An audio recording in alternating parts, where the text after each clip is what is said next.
Hi guys, it's Nana Foxy Mama 365. I am on the Queen Amina show and I have Queen Amina right here. She's on the phone, so she's commuting, she's transmitting live. And like we said That's yesterday, right. we're going to be here. Hello, everyone. Duty call, so I gotta go. But just like we promised yesterday, we are here live to talk about what happened. Waiting happened in our vernacular. Yes, so Thank waiting. you so much, Nena, for saving the day. No, not at all. Duty calls. That's what happens when you're a mother. You keep, That's right. yes, you And keep. I love it. I love the fact that we are so informal. You see, The truth is, we just bring you good news and we bring you information. No matter how, whether we are upside down, we still bring you information. A woman will have influenza. She will have disease where they don't even fit pronounce the name, but we will still show up. We will still That's be there. Right. That's right. With the children. So pretty much we're here to do a follow-up on Wetin Dey Happen with SARS. You know, like the NSARS movement has been going on for close to a month. There was a horrible situation that happened October the 20th, 2020. 2020. In the Boski. Well. Yes, so 2020 in the Boski in the house. Yes, please.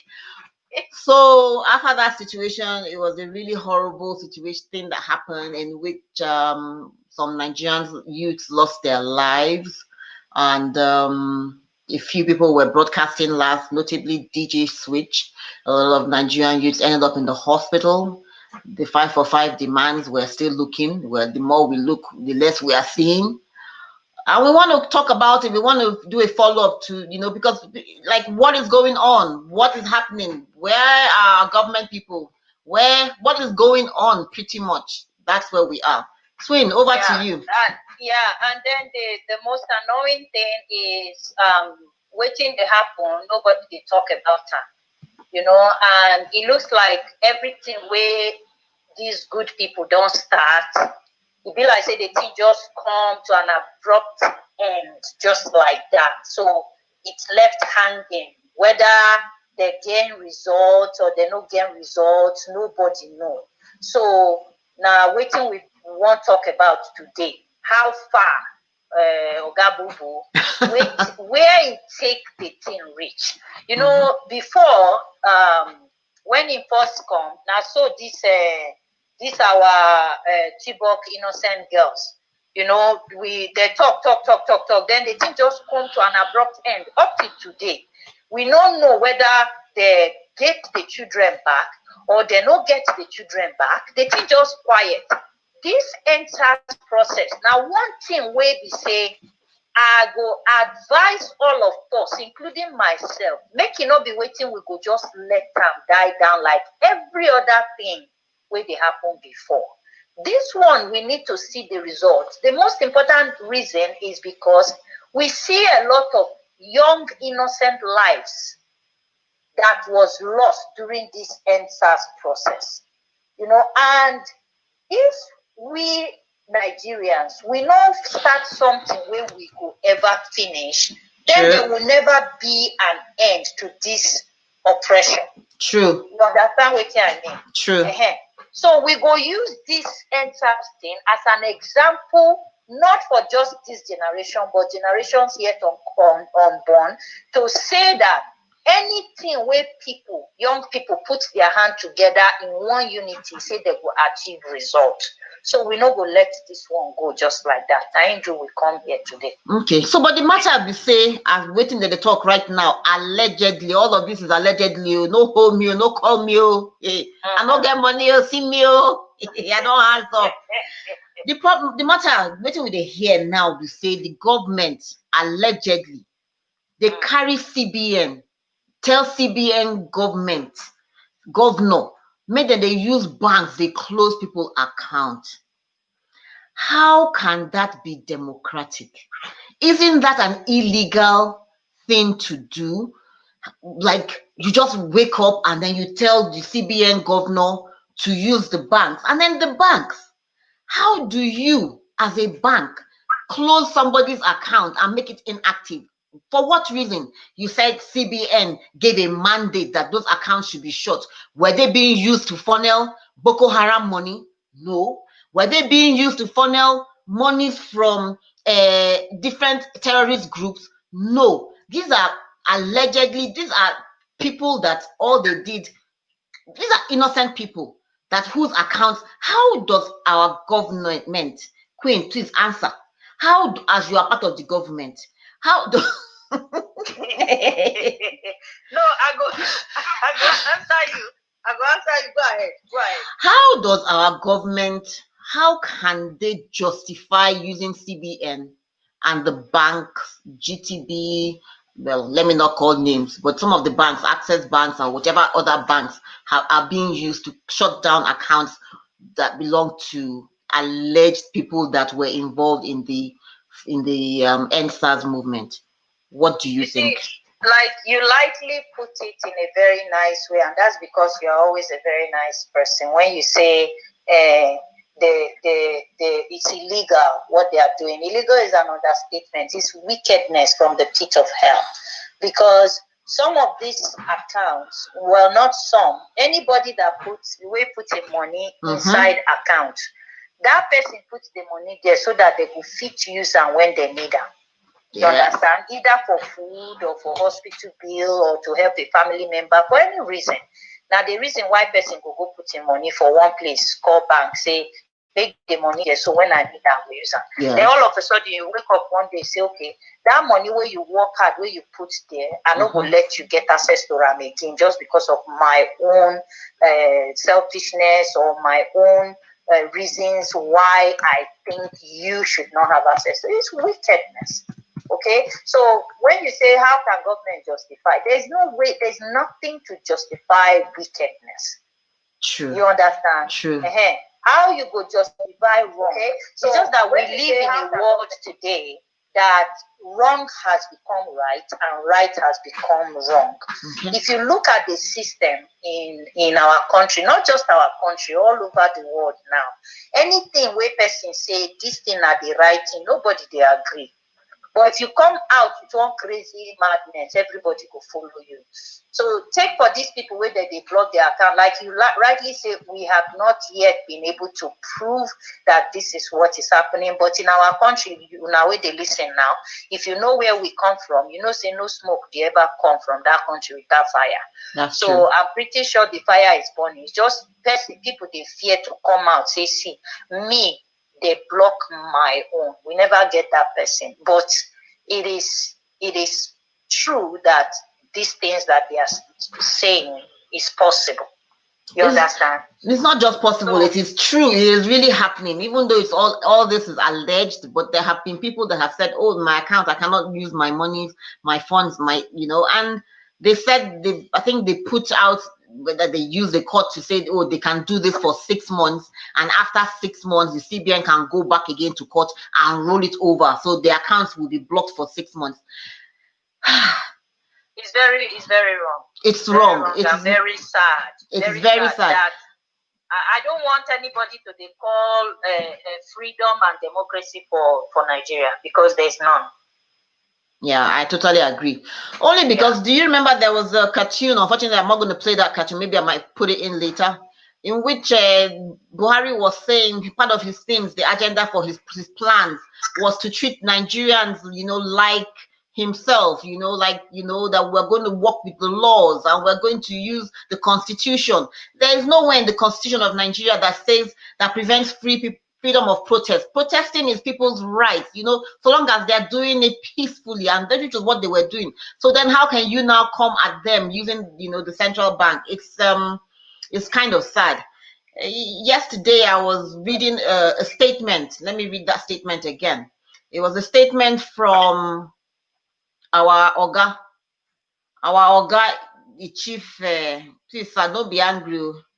Uncle Femi Adesina, the special advisor to the president on media and publicity. Uncle no vex, so I just want to read what you talk. I beg no vex, so #answers. He says, if President Buhari hadn't exercised the restraint and tolerance of a father, we would have been talking of something else in the country. The rivers of Nigeria could have turned crimson, crimson red, okay, and mourning and lamentations would have suffused the land. But we are thankful for the Father in President Buhari, patient and enduring almost to a fault. Queen, Wow. what do you think of this statement? So he's saying that our rivers for don't turn crimson red. So that statement is a slap. Okay. And what I understood from it also is, were they planning to keep killing until the youth stop? Is that what he's saying? Because rivers turning crimson red, we are sure that the only thing that will turn that water red is blood. Whose blood are they going to be shedding? Whose blood? Of course, that are outside. So for a leader of a country to even dare to come out and speak in that manner, publicly, published, that will be there for life. You know, honestly, I am short of words. I'm short of words. Again, all of this thing boils down to people being loyal to people. You know, it's a cabal, it's a setup, it's a group, it's a cult, if you want to call it, that these certain people belongs to, and they owe allegiance to some of their fathers. That is what pushes them to come out and make a horrible statement like Queen, that. do you think that there is a different air, the air that is inside that Asu Rock? Do you think it's different from the air that the rest of us are breathing? Because I don't understand how an honorable, like someone that is at that level in media and publicity can come out and make such a statement in which he's saying the rivers should have been flowing red and that there would have been mourning and lamentation. So I'm thinking, don't they have value in lives? Do you think that the air that they breathe in Asu Rock is different from the air that we are breathing? Let me tell you something about greed that a lot of people don't know. When you become greedy, you have no brother, you have no sister. Wow. You don't look at your neighbor as your neighbor. You don't look at a friend as a friend. You don't look at a family member as a family member. When you have a Jezebel greedy spirit, okay? What is killing these people most of the time is greed. You know, I was asking myself one day, I said, how much can you earn in life that would keep you from dying? Think about it.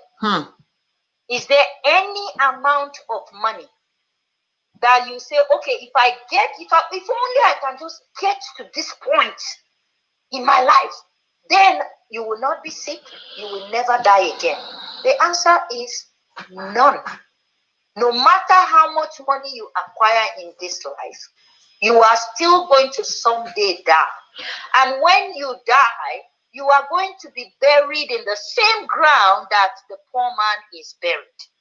Do you understand? Of course. Same maggot that ate up the poor man's body will be the one that we also, yes. And you're not going to take any of that money out with you. You're going to leave it. Even people that don't even know how you got it will be the people enjoying it. Great point. At the point that people start thinking like that, you will see these kind of statements will not even begin to well up in anybody's thoughts at all, let alone speak it out into existence. You know, Queen, let me halt you there. You know, you just made a very great point, because a few days ago, the great Jerry Rawlings, I mean, when you say great, at least he did something for his people. When Ghanaians look back, they will say, are they going to look at his legacy? You know, and I'm thinking, Buhari now has, this is his second term, so his last 3 years to go. Isn't he thinking about what legacy he is going to leave behind? Isn't he thinking about what are people going to say? You know, what are people going to think? You know, isn't he thinking about that? Jerry Rawlings has passed. Right now, everybody's playing, oh, he did this for his Ghanaians. He did this for his people. You know, he built schools. He said he drove from what I was watching an interview in which Jerry Rollins said, oh, he drove from one end of Ghana to another end of Ghana, and at the end he was like, wow, the boys, the young people, the young children in the villages didn't have access to water. He said the water that the town people were using to flush their toilet was cleaner than the water that the child in the village was drinking. And he said, no, that cannot happen. He has to do something about it. They started building, and he said he called a few of his friends and they said, let us go. He started building roads. Do you know that today, I don't even think people can get up and go from one end of Nigeria to another end of Nigeria. And the youths are crying, and this is all they're asking for you to make a legacy for yourself, to keep a name for yourself, so that when you go to the grave, like all of us will, you will be able to say, oh, this is what I did. This is what I left behind for my children. Your children can carry their heads up high and say, my father did that. Don't they want that for themselves? Again, like I said, when you're greedy, you're blind. When you're greedy, your heart is closed to me, myself, and I. Your eyes can only see just to the limit of your nose. You don't see into the future. You don't think legacy. You think now and now, not tomorrow. You want to chop today and today and today. You don't think of tomorrow. See, people that don't think of how to leave legacy for other people, they are greedy people. And like I said earlier, greed can kill you. Take, for example, late Jerry Rollins. Yes. I do not think that, I watched a video of him where he was talking about the fact that he has no international account open anywhere in the world except Ghana. That was a president of a whole country. He does not have a foreign account. Okay, that's one. That is somebody that he was not thinking of how much wealth he can acquire, how much house he can buy in London, in England, in Australia, and all over the world. He was thinking of how can I make my country better so I can be comfortable here and stay with my people, and my people will start coming back home. That's what is happening in Ghana now. He built the country to a point where the next president continued to build a legacy, and now Ghanaians can go back home. Not just going back home, they have something to go back to. True. So now let's talk about one last thing before we take off. DJ Switch. This week it was revealed that she had to literally run away, leave Nigeria. We still don't know where she is, but she literally had to run out of the country because she was being threatened. Her life was being threatened. What was her sin? Her life was being threatened for doing the right thing. Not even doing, like, her life was being threatened for just saying, look at what is happening. They say, oh, she was over exaggerating, that it wasn't a bloodbath, that where are the dead bodies, but then you're like, what? All she did was she had a phone, and she was screaming as they were being shot at, and she had the bullets in her hand. And because of that, her life was being threatened. So this week we saw a video. Please go check it out. I believe it was carried by on one of the big social media blogs, in which she was speaking with the Human Rights Commission in Canada, in which she was telling them what had happened that night and what transpired, and they were asking her, to give them her account. Now I'm thinking, and I'm saying to myself, is it that we as a country, Nigeria, we still don't understand the fact that our strength lies in our number, in our people, in humanity? Haven't we come to understand that our people, that is pretty much who we are? That is our strength. Now, this girl is going to leave the shores. She might be granted amnesty by Canada. And there we have lost another hero. Queen, what do you think? What do you think? Again, every of these issues boil down to what is the mindset of our leaders. Are they leading for themselves, which is 100% yes, they are, or are they coming into those positions because of the love of the people of Nigeria? Okay, very few, very, very few. Like you count the good ones, you still have a lot of your fingers left. Okay, so very few are coming in there, and you can tell the little changes that they are making. You can tell how the people are prospering. I'll give you an example of Calabar, and this is not to promote anybody. It's just my own experience. When you go to Calabar, you see graduates. They are becoming super innovative because they have a program set up for business ideas, where the government, if you come up with a good business idea, good business plan, there's no job for you, the government will help you to start that small business. There was a young woman that I interviewed earlier this year, no, last year when I was in Nigeria. Okay. She was a graduate and no job, so she came up with this idea, submitted it, it was approved, and guess what she's doing? She just started to sell. They gave her this small kiosk, pushable kiosk thing on the roadside. She started with cooking from there, and then she now started franchising it to other graduates that would rent the kiosk from her. So she has it in different locations, and the thing just went like wildfire. Today she has one of her very beautiful restaurants. That is a life-changing testimony for a government that sees the need of the people and say, okay, in this little way we can help to just get these people started. And some people just that start button is what they need, and then they will start running.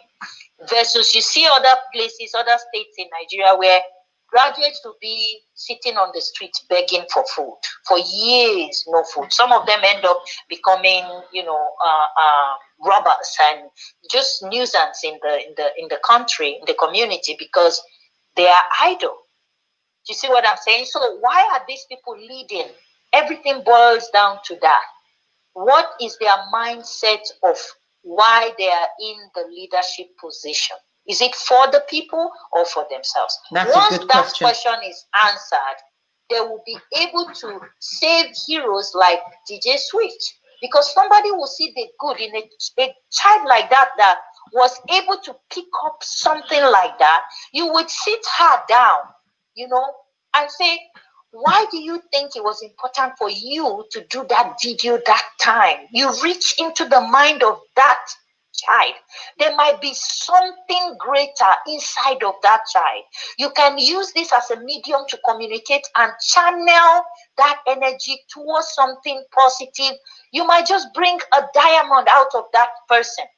But our own, immediately we see any good thing, we want to destroy. Tomorrow now, when she become finance minister in Canada, they will start clapping for her in Nigeria. I never see. Oh yeah, like oh my gosh, like people wearing uniform and hailing the presidential candidate in United States. That oh my God, I was so anyway.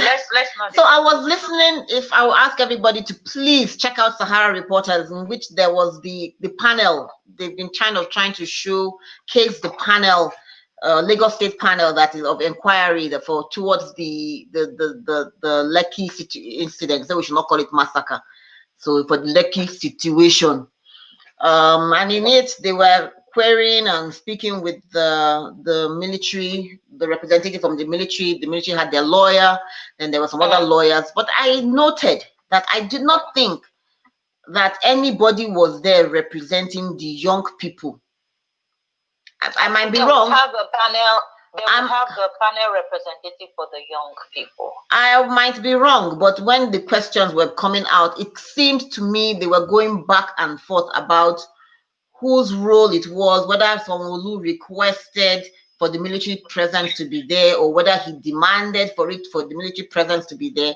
They were also going back and forth as to how the military got there, who asked for them. I know they said Sanwo-Olu that is the Lagos State governor, had actually made some calls to the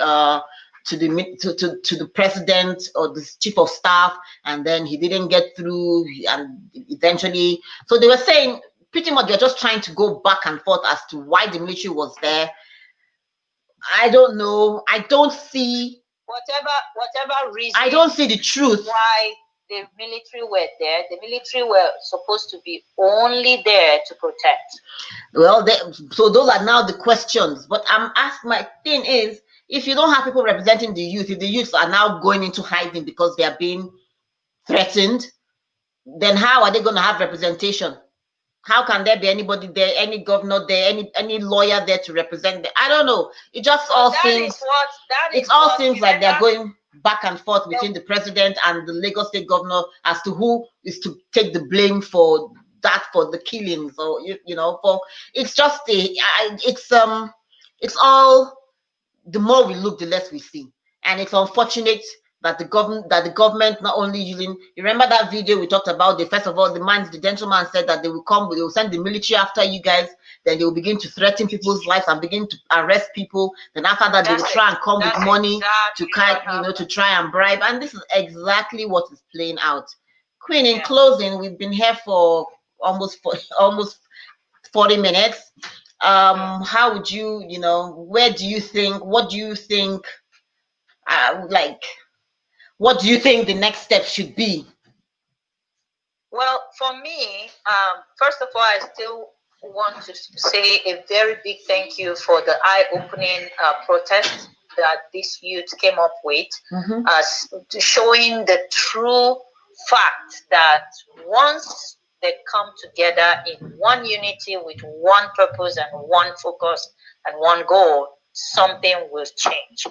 That they have achieved. Second thing they achieved was the voice of the people together is the only voice that rules. They have proven that.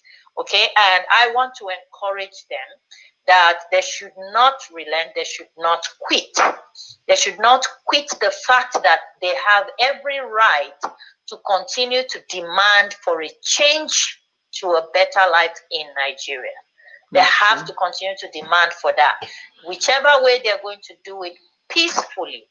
The only thing I did not agree with, and I still did not agree with it, is the looting, the destruction of properties, the stealing of innocent things, from people. I mean, stealing from innocent people in the market, the market women and all of that.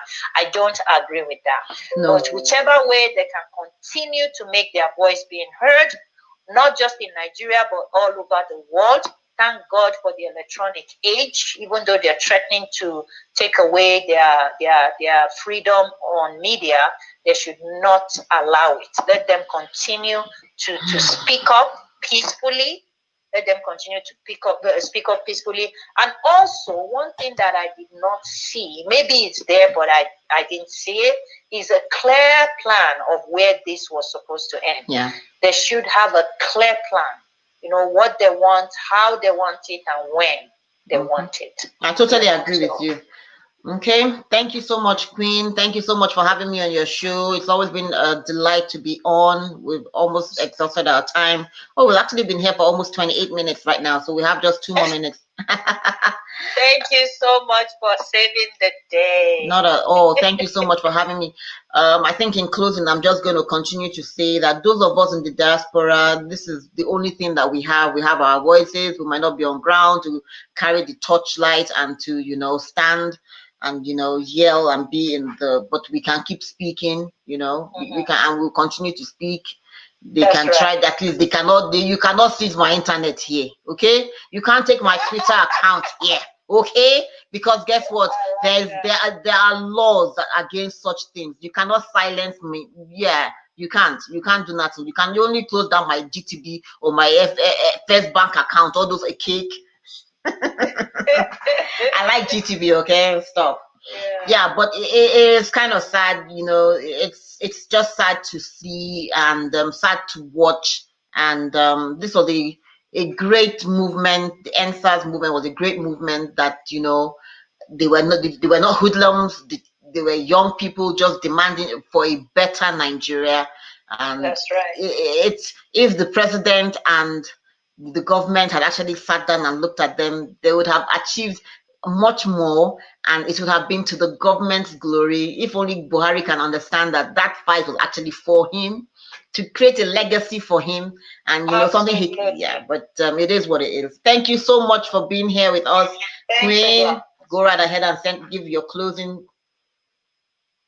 Well, again, like I said, it's just, we keep staying positive and just hope for the best. Yes.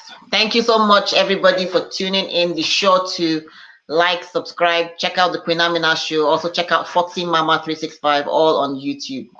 Thank you. Bye-bye. Thank you. Bye.